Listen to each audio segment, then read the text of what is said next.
Hey everybody, we're so excited. This is my first live here on YouTube, and to walk me through the experience, and I wanted to have my very favorite person in the whole world here with me.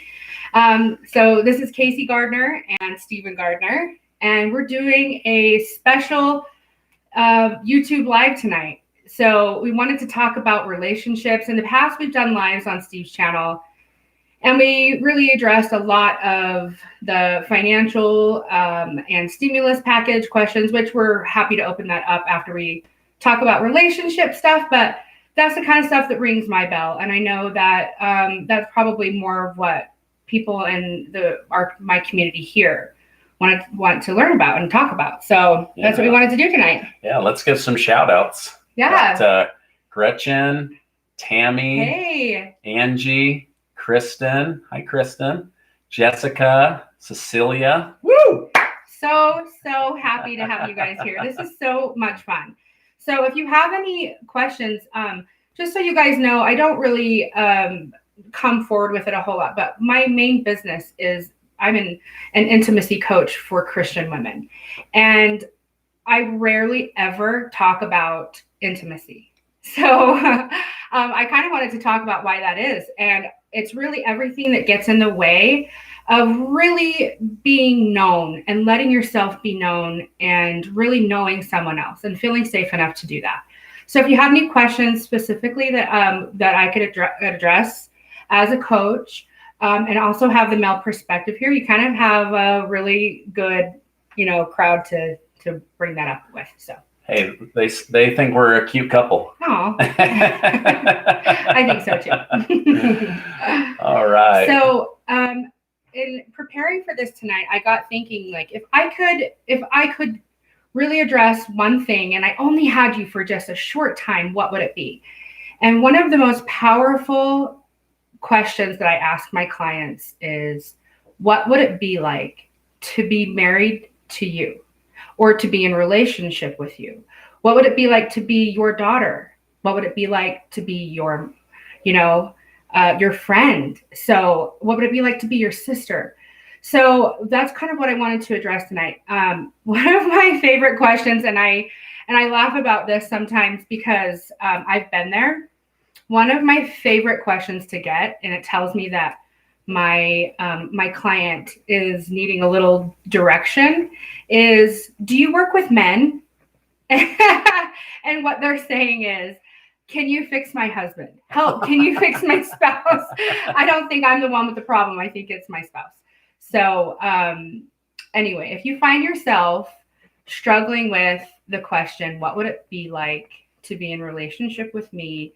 It's a really vulnerable question to ask. It can be really scary, and maybe scary is not the right word, but it can be uncomfortable to address. And I'm here to tell you that when you are onto something, it's going to be uncomfortable. Yeah. So what are your thoughts on that? Well, I think it's a great question because sometimes, especially as men, we don't look inside of ourselves, but to ask that question, what would it be like to be married to me? Or what would it be like to be in business with me? Mm-hmm. Or be, in some kind of a relationship? Yeah. It really makes you look inside. Mm-hmm. Another question might be, what do I think I do that irritates my spouse? Yeah. And I'm not talking about chewing loud. Okay. I am a loud chewer when it comes to cereal, and I can't. Soup. How do you chew soup loud, you guys? But I'm sorry. But here's the thing. Here's the thing, though, is that if you and I are in a place where things are never perfect, I want you guys to know. Like, you see Steve, he is. I hit the jackpot, you guys. He's such a good husband. He's always looking for ways to help me. And I still find myself doing the victim thing, like, well, he did this and blah, blah, blah. And then I have to stop myself and go, that's not how we're playing this. But sometimes it takes me like a day. And then everything you do bugs me. And so if you find yourself in a position where everything that your significant other or family members are doing are bothering you, it's probably not their problem. It's yours. And that is so difficult to sit with because, there's no possible way all of that responsibility falls on their shoulders. So, hello from Southern Illinois. And I see, what did you say? Somebody's been married for 25 years. What's this? Yeah. Oh, well, so Deborah says cereal is so loud and crunchy, right? I don't know if she's defending me or just observing or what, but if you're defending me, thank you, because it is loud. It is loud. And I find that when I'm in a more solid place, I can look at his loud, crunchy habits of cereal eating as endearing and not obnoxious, and maybe 10% obnoxious and 90% endearing. And so if you're finding that everything your partner or friends or family are doing is bothering you, then that is a question you need to turn back onto yourself, which is really, really hard. And I want to give you some grace, and I want you to give you some grace. It is hard. So something I wanted to talk about tonight was not being a victim, because I think that plays heavily into many, many relationships going wrong. Is we tend to blame the other person, and we become the victim and they become the perpetrator. And in seeing several relationships fall apart around me as I was growing up, I grew up around a lot of change. By change, I mean divorce. And I saw how both parties blamed each other, and both parties were right. They both did things wrong. But that doesn't mean that the relationship should have always come to a dissolution. Now, that's not to say some relationships are always reconcilable. Right? How would you say that? Reconcilable. Reconcilable. Which they are sometimes, but for the most part, I think that if we did a lot of digging and working it out, we could really make it work. Yeah. And that is what I do. That is my dream. That's where I feel so called to help people move through their relationships in an empowered way. And the reason why I address specifically women is because I feel like we're the movers and the shakers generally in the relationship. We're the ones who, if something needs to get done, we're probably going to do it. And we have a lot of quivers in our pack to be able to use to get things done. And so I love helping empower women. So here's a question, and I won't use names, but it says, do you believe that people fall in and out of love during marriage? This is a really, really good question, because if I say no, we're always in love, then I think that invalidates a lot of people's experience. I think that the answer is it depends. I have felt the desire wax and wane over the course of our marriage, because I have had 3 babies. We have experienced a lot of hard things. We've had people that we have depended on us, and it has sucked a lot of the energy out of our relationship. So sometimes we just lay down at night and go to sleep, because it is just all we can do to survive the day.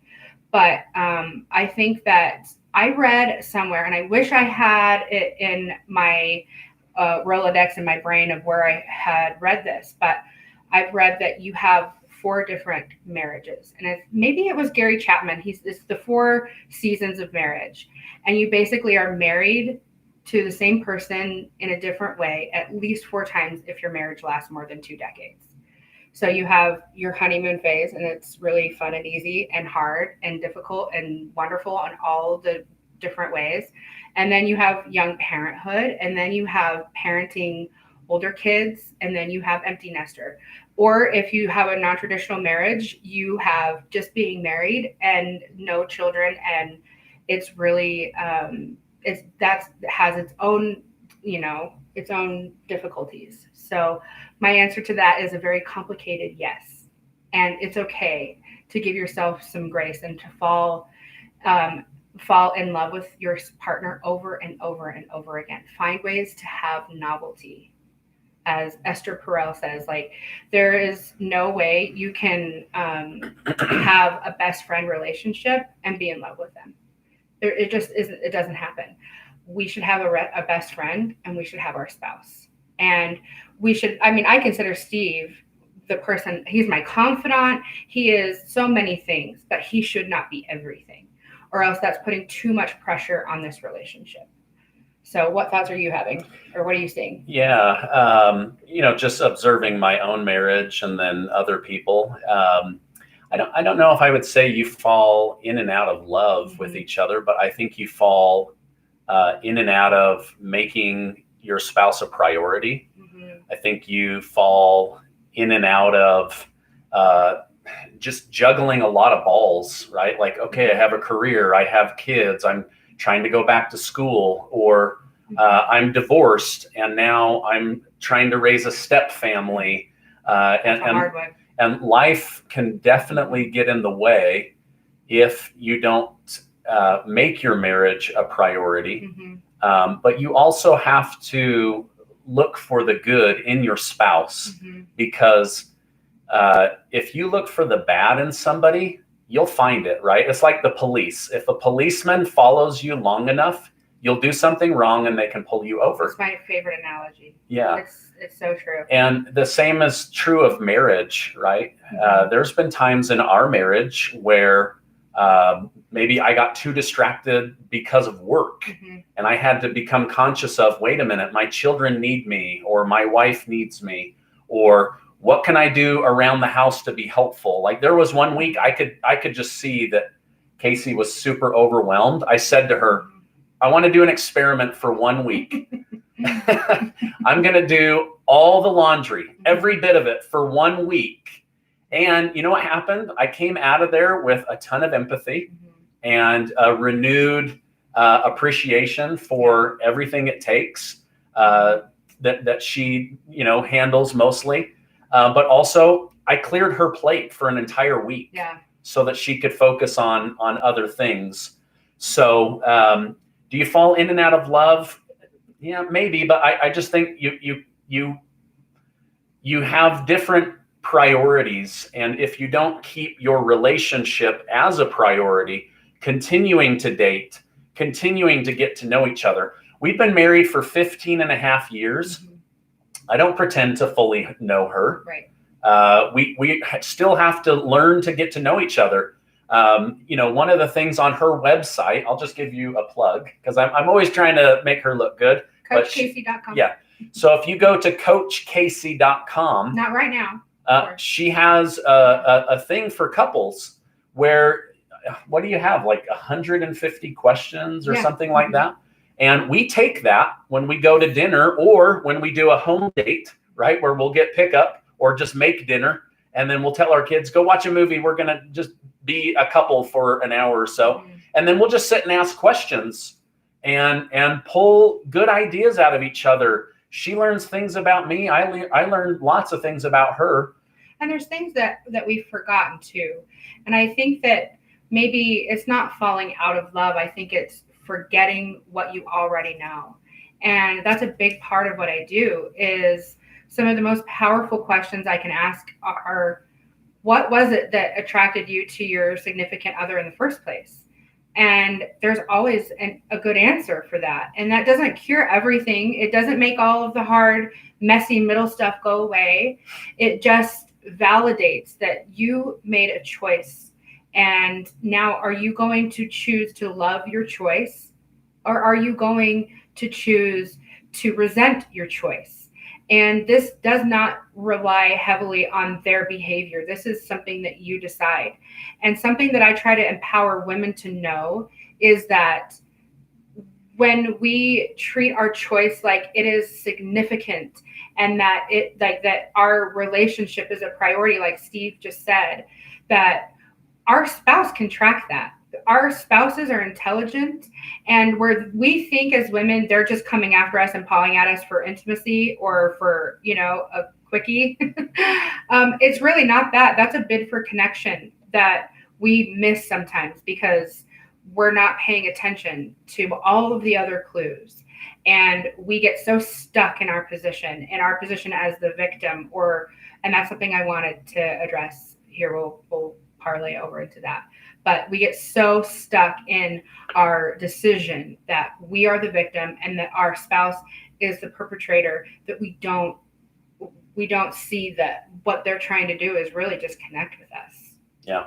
Now, I've seen coming through the chat, people mentioning, hey, I've been divorced, mm-hmm. or I'm currently divorced, and you're working on yourself. I think that's a big part of a relationship, right? And Kacey and I have talked about this, is like, listen, I don't say you be your best for me and I'll be my best for you. It's like, no, I'll be my best and I'll help you, and you be your best and help me. But there's single people in the chat as well. There's also people that have been divorced for a while and they're happy, or they're just coming off of a divorce. But one thing I like about Kacey when she works with her clients is whether you're dating or married or divorced or widowed, her whole thing is about how do I help these women continue to grow and develop themselves. That's 100% of what I do. And, another significant piece of the pie of my business is meeting with women who are just about to get married. And that's a really scary time, especially if, like us, you're Christian and there are certain things that we just don't know. And we've been taught to be so good and virtuous. And then all of a sudden you're just expected to go out and be a wife. And it's a very daunting thing. And so I love to meet with women before they get married or in transition out of a relationship and wanting to be better for the next one. That's I think that's a really good space to be in, actually. So did you see any other good things? Yeah. Judy, I didn't pick up the last name, but she said, you were talking about like our childhood and different things. And she said, at the end of the day, we're all just grown-up kids, mm-hmm. right? Like we're still learning a lot. We're still working through our childhood messes. I feel like I had a pretty good childhood, but it wasn't perfect. So I've had to, like, when you're young, think about tapes, right? Remember cassette tapes? Mm-hmm. Oh, yeah. Nowadays, with iPods and phones, people don't remember, but I'm sure a lot of the people on here tonight will remember. But when you record over a tape, it's hard to re-record over that, right? And one thing you said in one of your videos in the last 10 days is you said, for most people, learning isn't hard. It's unlearning. Exactly. That's hard. So maybe you could talk a little bit about that. Yeah. I mean, a significant portion of meeting with my clients is helping them root out the thinking that got them in a position where they wanted my help in the first place. And a lot of that has nothing to do with their spouse or their relationship. It has to do with what happened when they were a child that made them believe something that wasn't necessarily true, or was it a belief pattern that they came up with just by trying to get through life with the resources that they had available. So I don't know if there was anything more you wanted to touch on with that, but no, I have found that sometimes we have to unlearn before we can move forward, right? Like I've given this example before, but I'll be quick about it. I grew up believing that I was very dumb. All through elementary school, I had a talking problem. And so I was constantly in trouble. But I was told over and over again that I was dumb or not very smart. And I carried that with me until I was 25 years old, almost 26 years old. And then somebody said to me, you actually seem like you're pretty intelligent. is there any chance that you're an auditory learner? And I didn't know what that meant, but I learned by hearing things, and I can hear something and retain it.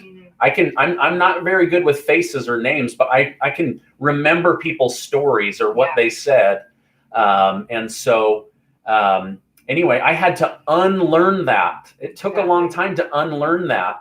And like and this is just a guy's outside perspective, right? But like with women, they have to unlearn so many things, right? Like, you're not just a sexual object. You have a place in this world. You're intelligent. Whatever it is, there's a lot of things that have to be unlearned so that you can move forward. And I say this all the time. I feel bad for women today because of social media, Facebook, magazines. You have all these women who are comparing themselves to like supermodels or airbrushed photos. It's not fair. That's not fair. They don't even look like them. I say that all the time. I said that in one of our lives. Cindy Crawford said in an interview once, she wishes that she looked like Cindy Crawford after being airbrushed. So, we hold ourselves to an ideal that is not realistic. And then we bring that feeling into our marriages, relationships, and connections. And that's not a fair fight for the other person.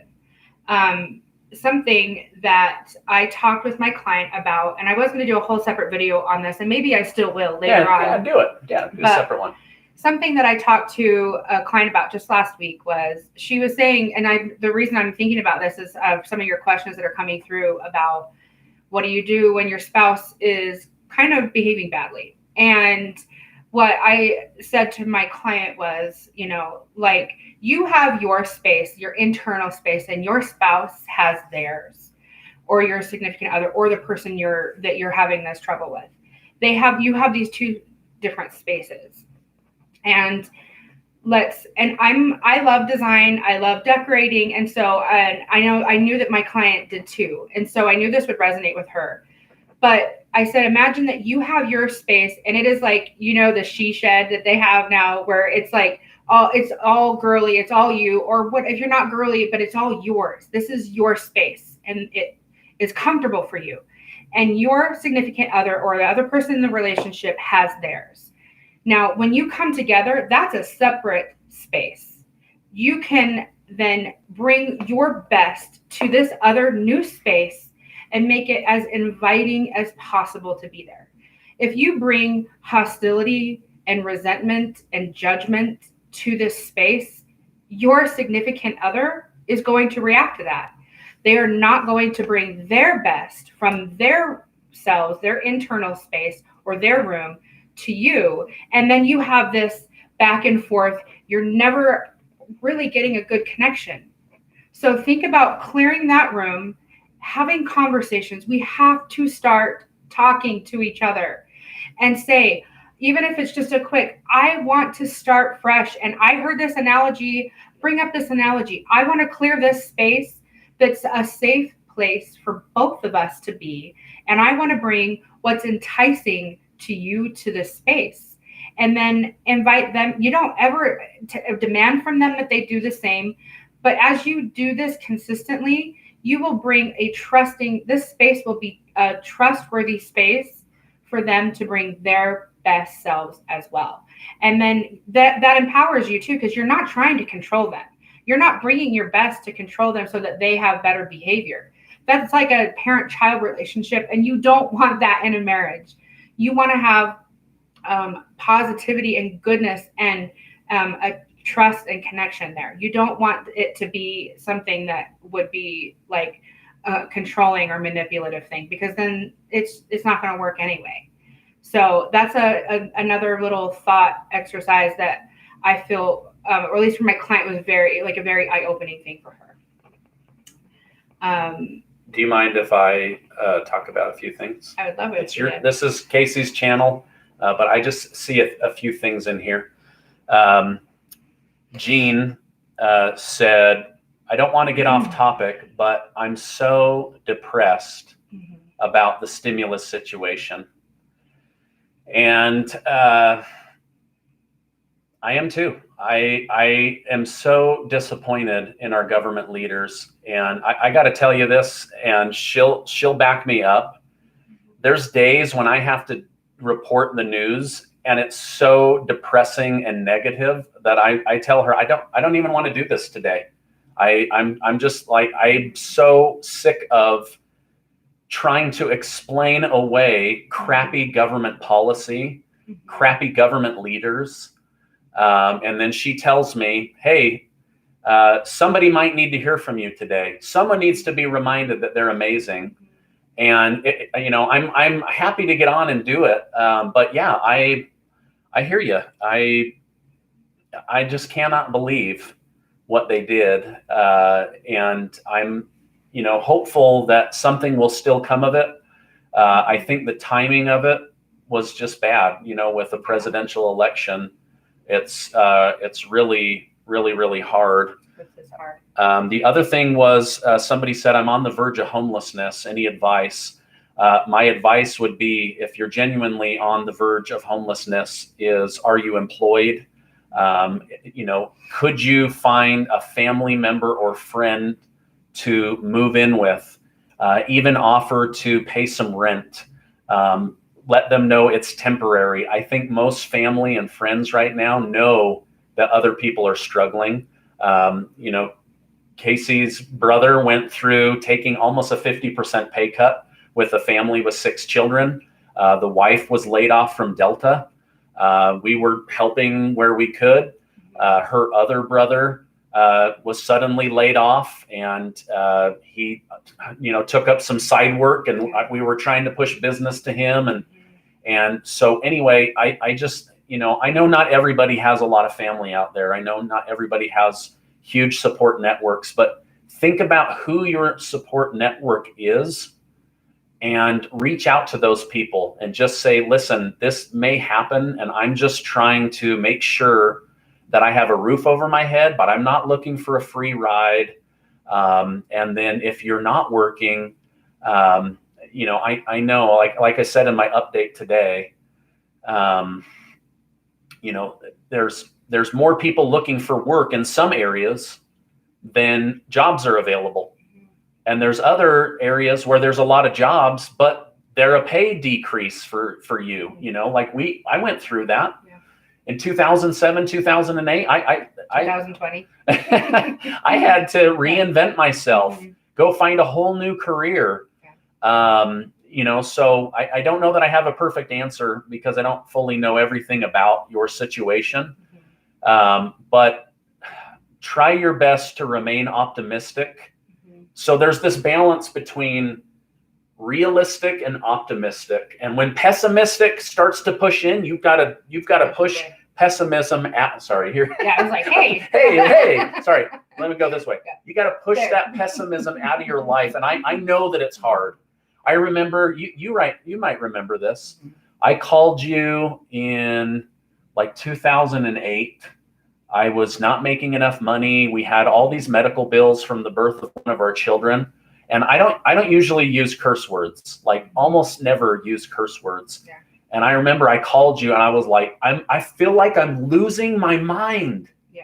Like I can't make any money.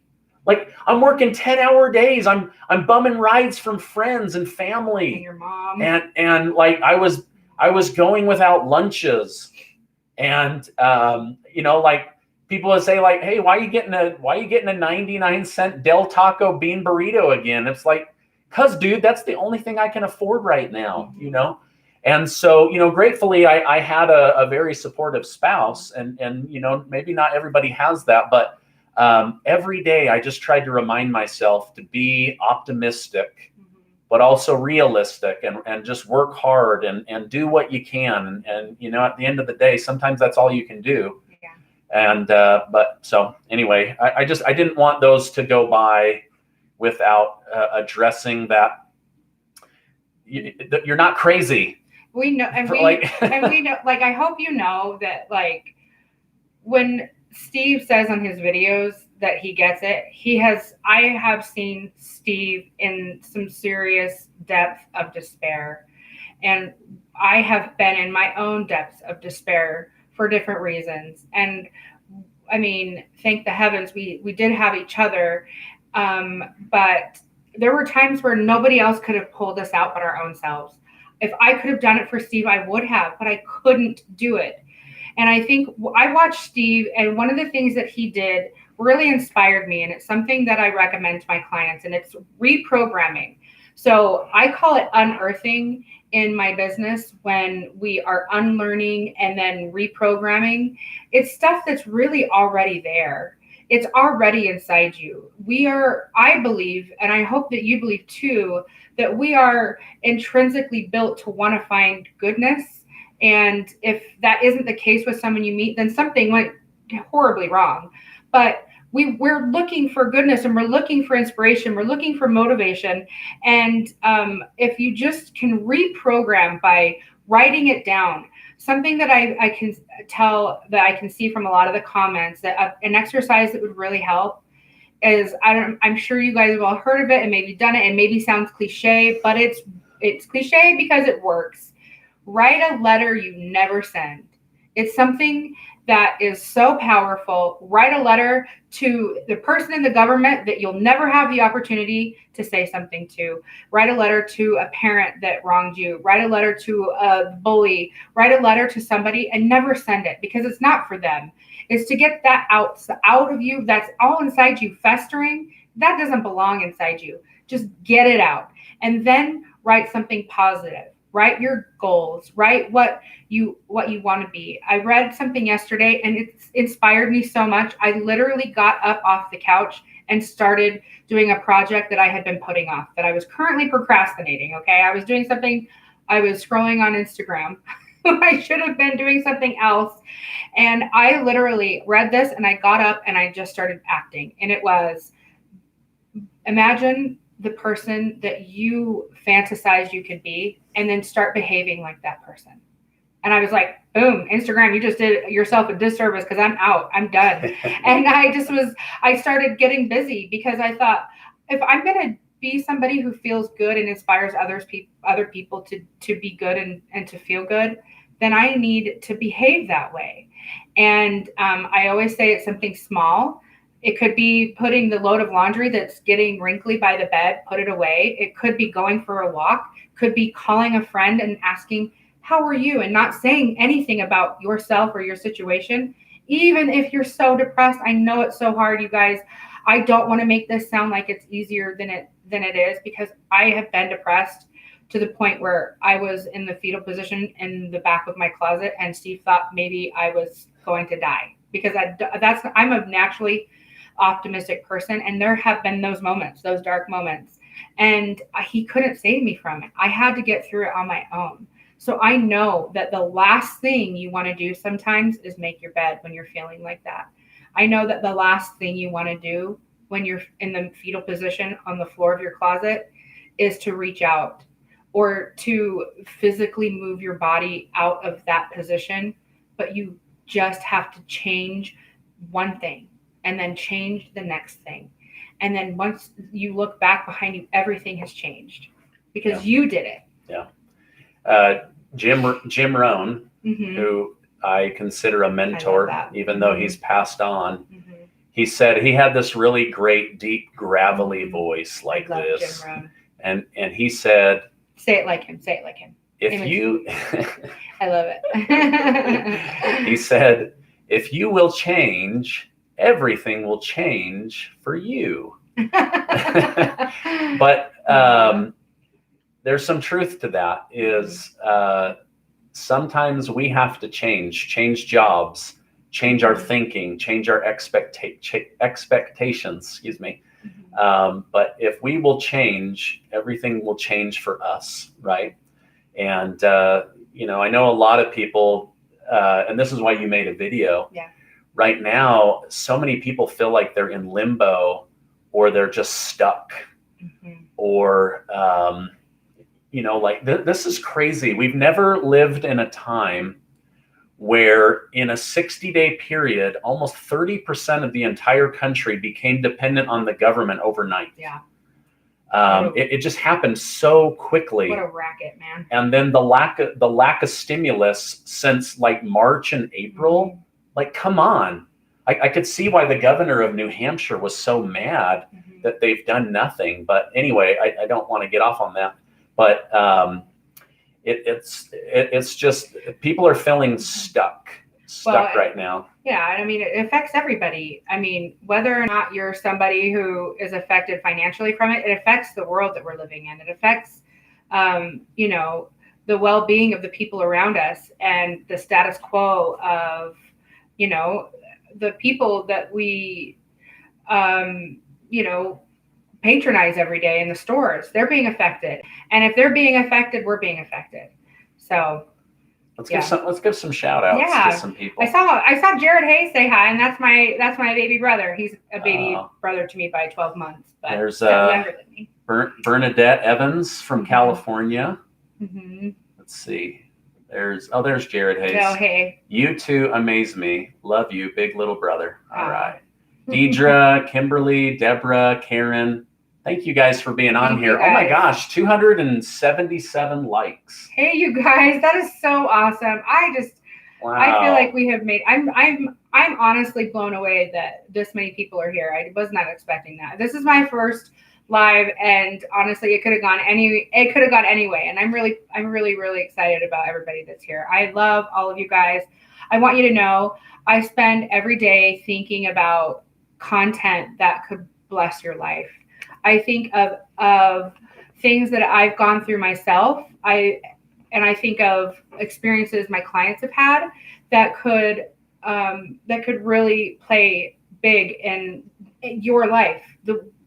One person now watching, So I'm really excited to have you guys all here. Oh my gosh, we mentioned likes and all of a sudden it jumped. Oh, you guys are so amazing. Peggy Terry says, say hello. So hello. Hello, Peggy Terry. I know I've seen your name a lot. Thank you for your support, and I've commented on some of your comments. So thank you guys for your support and being here. It's so cool. Yeah. Okay.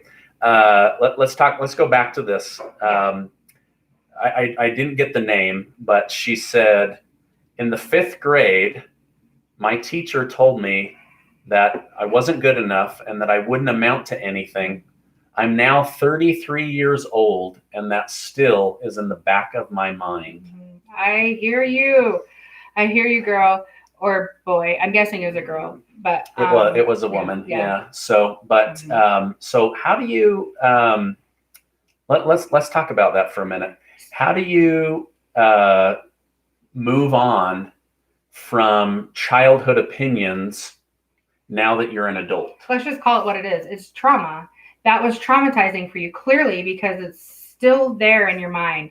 I think that if you were to ask every person on this feed, and I don't want everybody to go out, but I want everybody to type it out. But I want you to think about, we all have that one experience where someone said something, and whether they meant to or not, it affects us for the worse today. And I can think of 10 things.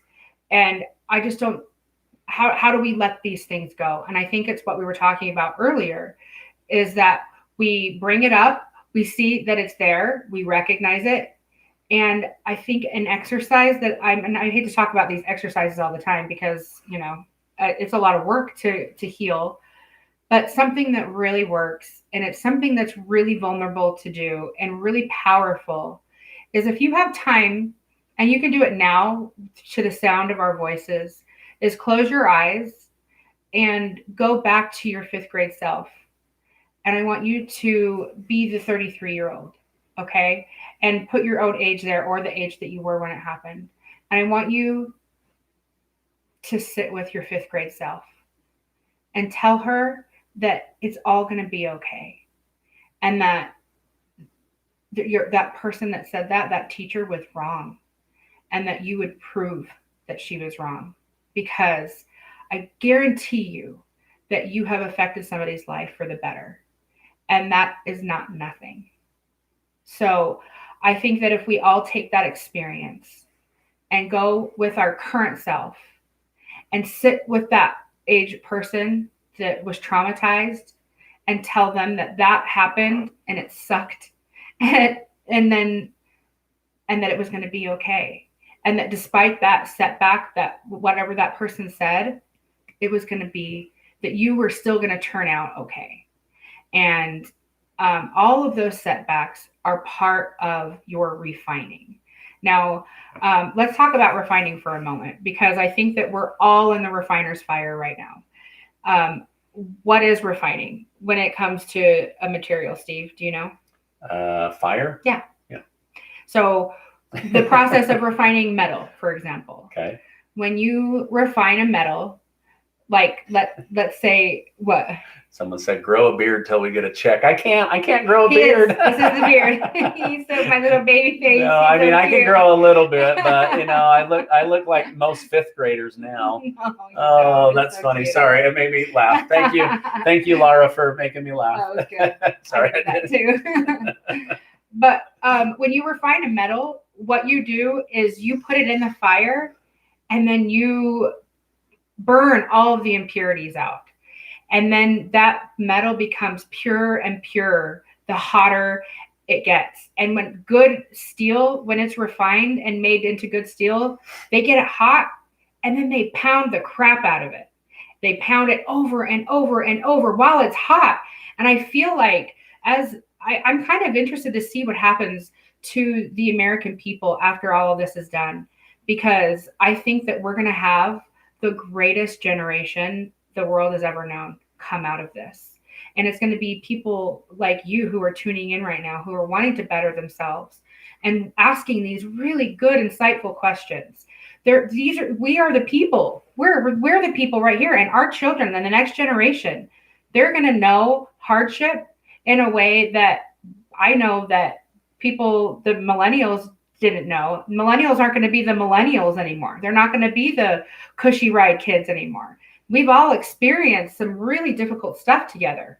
So I believe that we're being refined. And so in this process where you feel like you're just being pounded too much while you're on fire, just know and trust the process that it's beating all of the stuff that doesn't belong there away.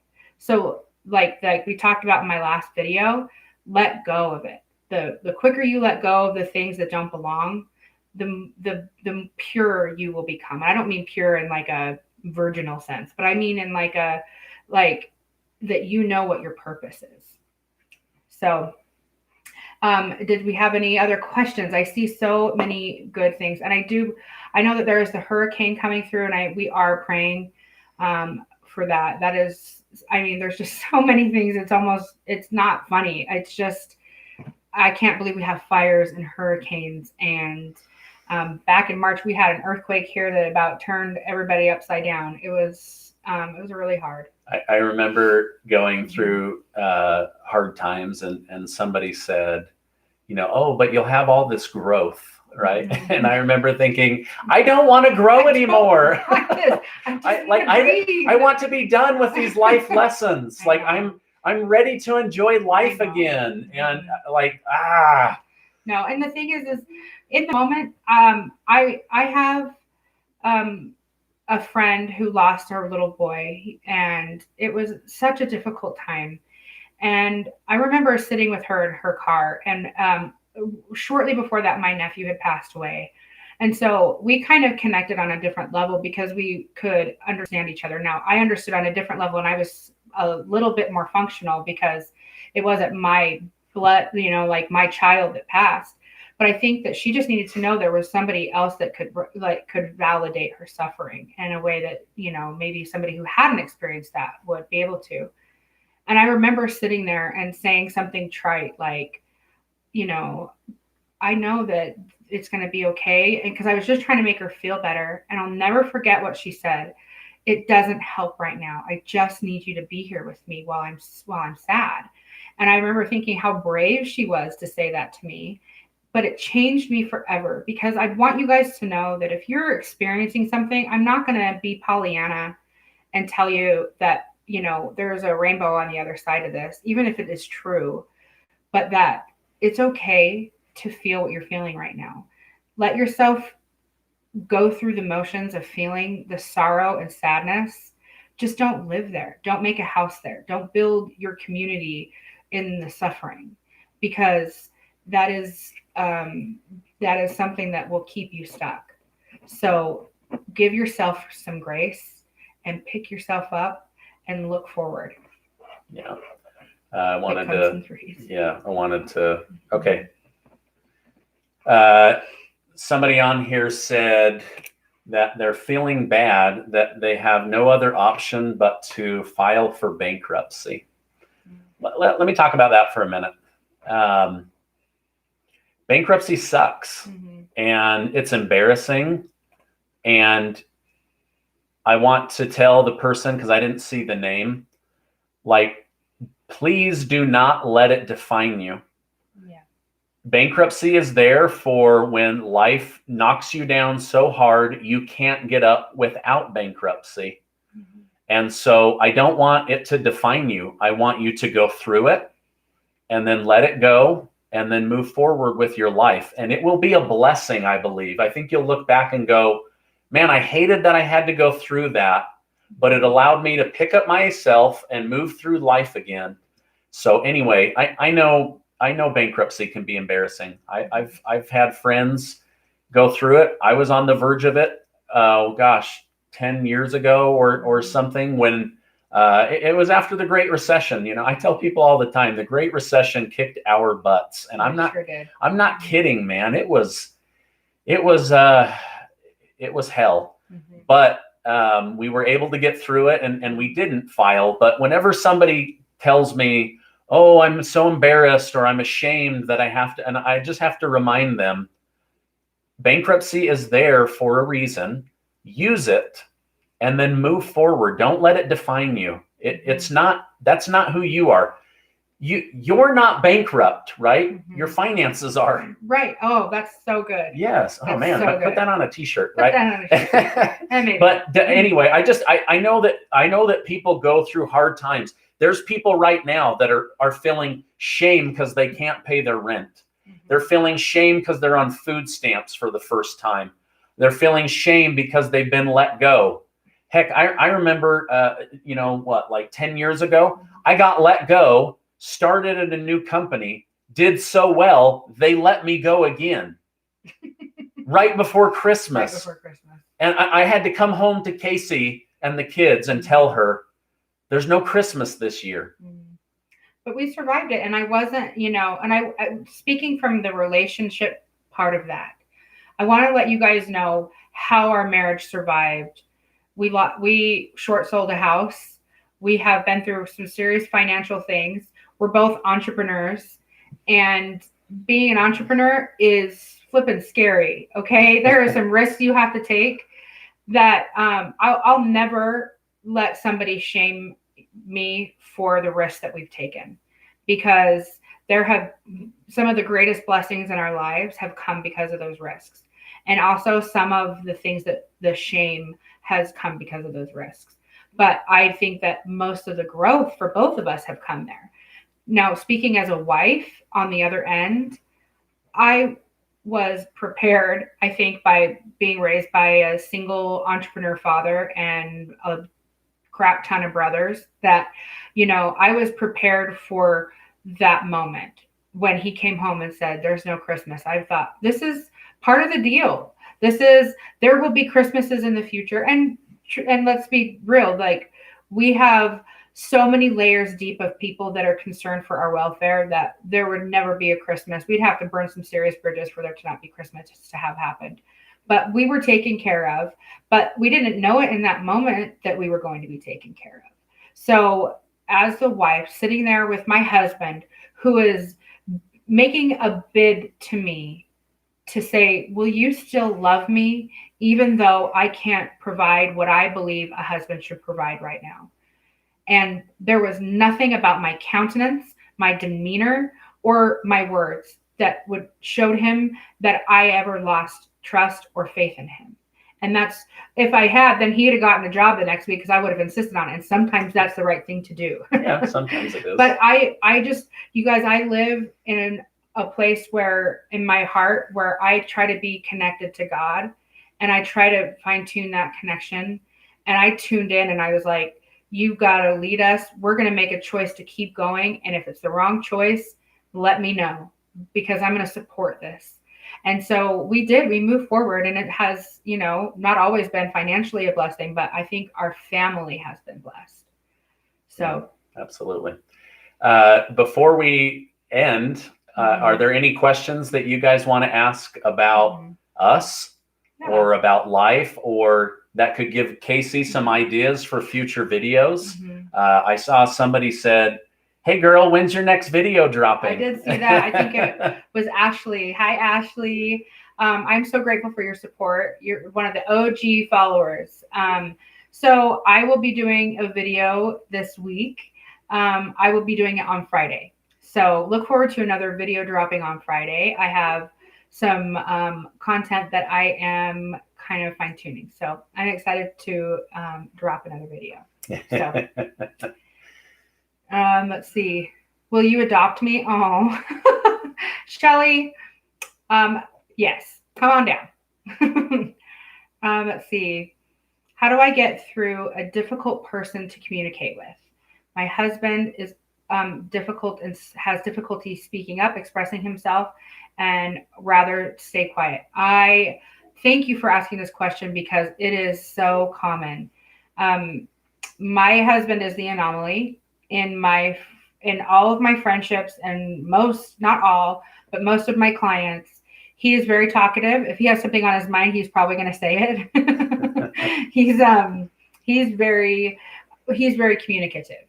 And I think it's probably more the norm that the male in the relationship is not that way. They usually hold their emotions close to their vest, and they usually don't generally feel safe enough, probably not because of your relationship, but because of conditioning socially and probably in their family. Well, men are trained to hold their feelings back. Yes. Like, man up, cowboy up. Don't be a wimp. Like, I cannot tell you how many times I heard these things over and over again. So don't be a wuss. Yeah, I think you do a good job of this, of opening up a space where it's like, hey, listen, do you want to say something to me, or we need to address something, or I'll say things like, hey, I don't really know how to communicate this, but I'm feeling something. And then I will start to try to unravel those feelings. So I would say, as a husband, if you came to me and said, hey, listen, I know that sometimes you have a hard time expressing yourself, or maybe you are a peacemaker. You don't like to cause contention. I'm a peacemaker. I don't like contention at all. I'm opening up a space for you to be open about your feelings. Like, provide that opportunity.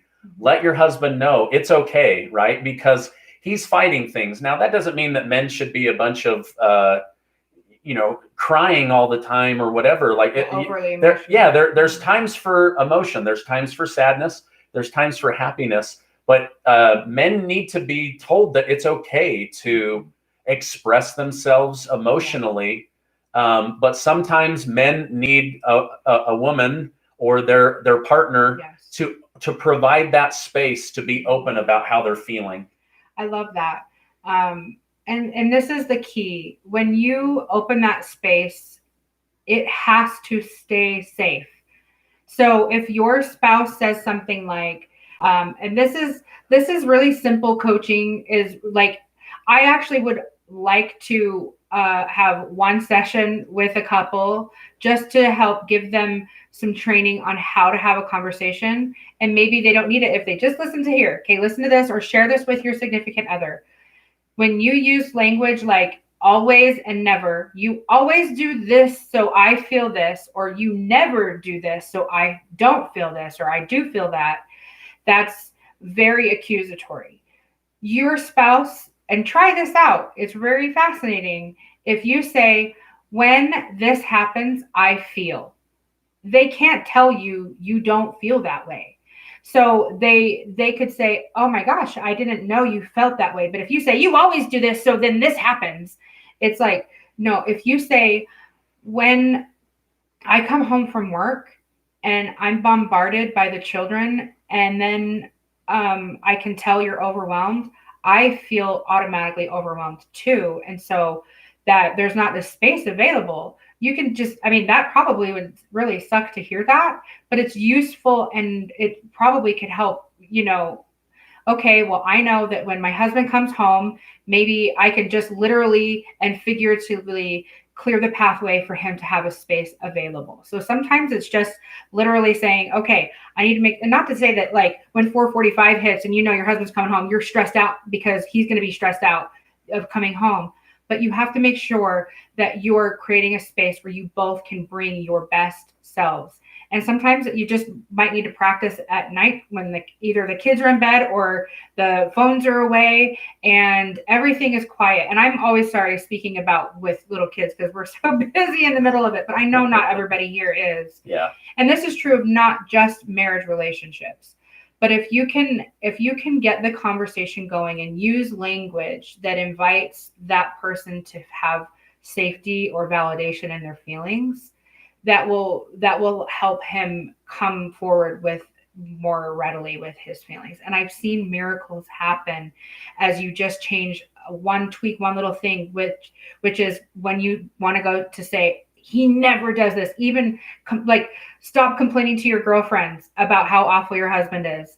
Take that energy, say a little prayer, and figure out what it is he triggered in you and do your own work, because sometimes it's nothing about him, it's about you. So figure out what it is that is making that space not safe for him to open up, and then invite him to a safer space, figuratively and maybe even physically speaking. Yeah. Another thing that I heard, we've never had to do this, but where you stand back to back, that way you're not making eye contact, but you still have physical connection. Mm-hmm. And you say, listen, when you did X, it really hurt my feelings, and here's why. Mm-hmm. Sometimes you don't know what your partner is mm-hmm. feeling, right? And if you have a garage and the weather is good enough, go sit in the car with the car off, okay? And just where it's at nighttime in the dark. That is a tip that I've gotten that I use with my kids, actually, because they can't run away from the talk when we're in the car. But it works with spouses too. Remember that commercial where it's like, oh, I really needed to talk to my son, and so I got him into a position where he couldn't leave. And then we just spoke, and then it's him driving down the street and the kids holding onto the hood. It just caught me off guard. That was funny. Yeah. All right. Let's see. Stephen for president. Can we be real? You guys. I'm not for it. You guys, Melania and Michelle. I mean, those women have taken a beating on both sides of the aisle. I don't know if I would be able to survive that. I think I'm a solid enough person that I could, but I mean, this are the way our society is, that men get judged on their politics and the girls get judged by their hair. What a ridiculous world we live in. But yeah, no, I'm not for any kind of, sorry. Yeah, I mean, we'll see what happens. Yeah. I still have a lot to do, but anyway, we do need some change in this country when it comes to our politicians. Mm-hmm. And I try not to pick sides, but I always try to be respectful of people and their office, and it doesn't mean that I agree with everybody, but respect needs to come back as just common decency, civility towards each other. Mm-hmm. But well, anything else that we want to cover? I think yes. Go out and vote. That's somebody said. Did you guys vote? We have our ballots ready to fill out. So something that we're doing, and maybe you guys can do this as unless it's too charged in your household. We both have some similar but not exact political views, but we're going to go online and research the local leaders. We knew who everybody was because I've done a fair amount of research. I'm very passionate about being aware of what's going on in the world around me, especially local leadership. but some of the judges I had never heard of. And so we're going to go online and research these people specifically. So get your ballots if they got mailed to you, and do some online research. Use lots of different search engines, because you never know what you're going to find. And then weigh it out in your mind and vote with your conscience. So please vote, because it is one way to have your voice heard. So yeah. All right, let's go ahead and wrap this up. How do you want to wrap this up? This is your channel, not mine. I know. I just have to tell you guys, I feel so grateful. I mean, look at all those likes, 514 likes. You guys, oh my I gosh, feel so blown away. I feel humbled. I feel grateful. I want you guys to know, each one of you, I pray for you. Some of you specifically by name. I think about you guys collectively as a whole. Like my mind, there's an avatar, like I talked about in my last video.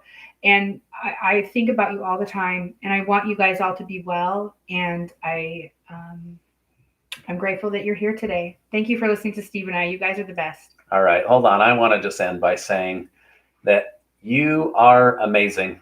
You guys really are amazing. And we really do believe that. I feel like if I met most of you, I would just be blown away by how incredible you are. If you could tell me your life story, I would be blown away by who you are. Yeah. And so please don't forget that. I mean, it's so easy to let the media and life and hardship beat you to the ground. Yeah. But if you can remind yourself, I am amazing. I have value. I am enough. I'm going through hard things right now, but I still have a lot to offer the world. So I would just end by reminding you that you are amazing. We love you guys. We're grateful for you, and we will see you on the next video. All right. Good night. Good night.